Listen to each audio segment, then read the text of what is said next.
So the idea is just a whole new way of manufacturing things rather than it's not like 3D printing. It's not like traditional manufacturing where you cut away lots of material. It's about building things out of essentially high-performance Lego-like components. So lots of individual discrete elements that can be combined into a high-complexity system. So you could, say, make aerospace structures and make space stations, potentially build buildings and levees. And the whole point is that because it's like Legos, everything's totally reconfigurable. And so it's the ultimate cradle-to-cradle design where the parts are designed specifically to be reused again. We're now attempting to automate the process. So there's been some previous research demonstrating the feasibility of building high-performance aerostructures. So previous researcher who's now at NASA generated these carbon fiber crystal lattice structures, basically. It's like carbon fiber foam. And it turned out to be the lightest, strongest thing that has been recorded so far. Wow. So that's pretty cool. But it's actually kind of hard to assemble those pieces unless you're a human with lots of dexterity. So now I'm tasked with, the current task is to automate that process, and so that involves reevaluating the design and the interlock features between the pieces and then going ahead with an automation process. And so I'm currently building a robot that assembles a specific designed element that I've made. Kind of the whole point of this is, where is this heading? What is the point of this?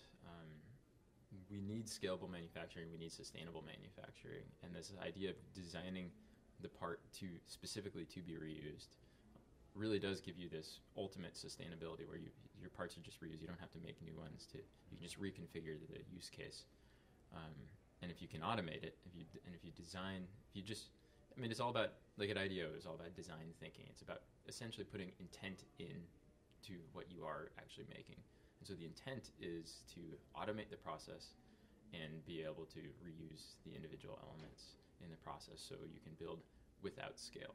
You can essentially build arbitrarily sized structures that can then be reconfigured into new shapes and uses. So where are we going? That is the question. I think space is actually the primary use case for this technology, where we can ship things flat packed, these very simple parts, ship them up there. They don't have to, but by shipping them in flat pack, they don't have to withstand the load forces of launch.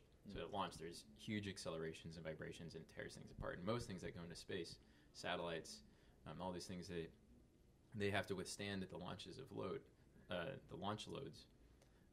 But that's only a very narrow part of their lifetime. The rest of their lifetime, they're up there. And so we've had to, in order to withstand these loads, we generally add more mass. We have to make it a stiffer structure.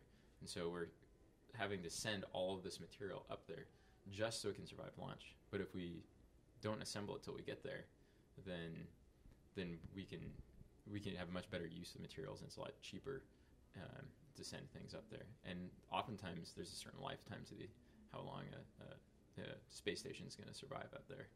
And so so these robots can build a space station, but it could also decompose the space station, turn it into something else.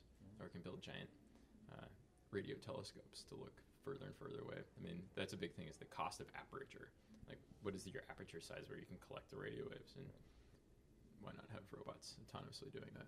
Yeah. Or I think the coolest one, the one I picture, is we want to build these giant space structures, and in order to do that, we need resources. So we're going to go mine asteroids. So what you do is you send a ship out to an asteroid, and it's full of just packs and packs of these parts and a few of these robots. And the robots just assemble the structure around the asteroid, and then they just decompose the asteroid, turn it into useful resources, and then they unbuild the scaffold system they built around it, and they move on to the next asteroid. I spend all my time designing robots, and it's actually a very time-consuming process. And there's a lot of steps along the way where we redo. I do the same task over and over again, and I can see there's tools that would be very helpful to automate the design process. Because as a mechanical design engineer, my job is often to essentially do a brute force optimization of all the different ways I could make something. So there's a use for new design tools to help us figure out how to make more things more robustly. Mm-hmm. And I think that's a very interesting area. It's not as sexy as robots mining asteroids, but in order to get to them robots mining asteroids, I think we're going to need to develop these tools that help us automate the manufacturing process. And I think it doesn't apply just to robots. I think it actually applies to makers themselves. So there's this huge maker movement of people getting excited about making new things, but if they didn't go through a traditional mechanical engineering program, they may not necessarily have all the background on how to make very robust designs, or if they just haven't been making things their whole life, is new for them. They just don't have all that experience. But all that knowledge is just in a huge database of design rules that are scattered all over the world, and so you kind of have to go around and figure out what all these design rules are. All that should just be brought into a piece of software, and then they can just come up with, so you can so we as humans can focus more on what are the complex solutions to the complex problems, or hopefully the simple solutions to the complex problems, and not worry about all the nitty-gritty details.